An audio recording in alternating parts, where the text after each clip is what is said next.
Welcome to the podcast that's been named among the best in marketing research.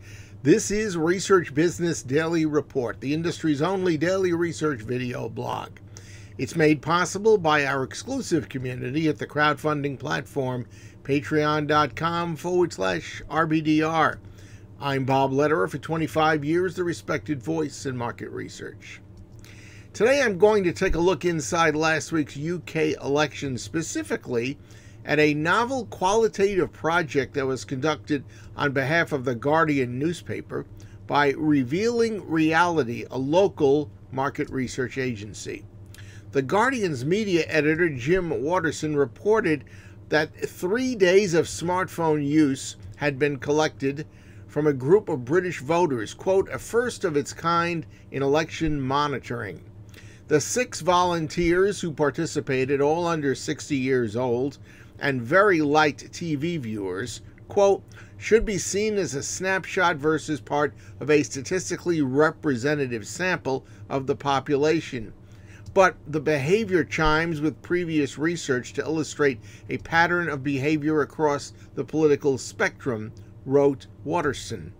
Of course, there were a number of important learnings. To start with, traditional media is just a sliver of how these people tended to learn about British politics. Revealing Reality Managing Director Damon de Iona stated that, quote, news is becoming intermingled with entertainment.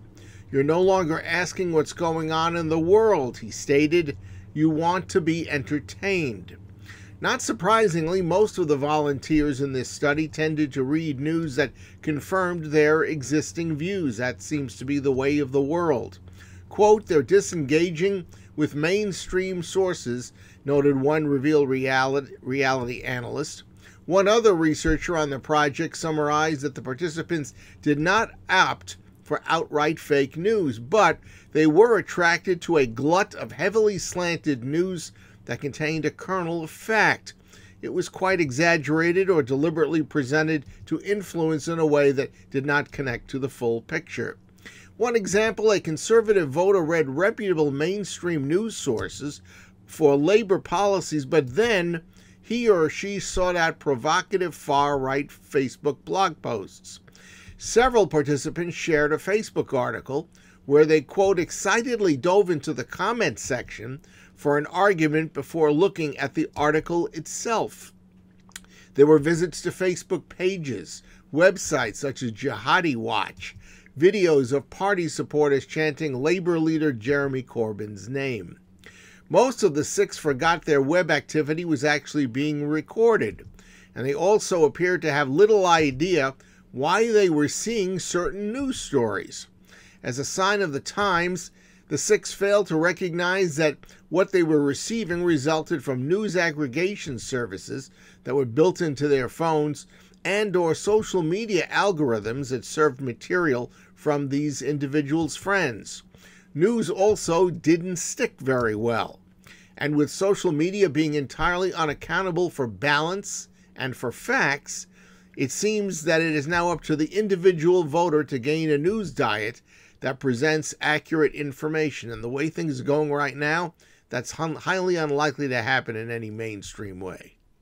That's your Research Business Daily Report. Is made possible by the crowdfunding platform at patreon.com/RBDR. This video series is produced thanks to the interest and the generosity of a number of regular viewers who watch us 1 or 4 times a week.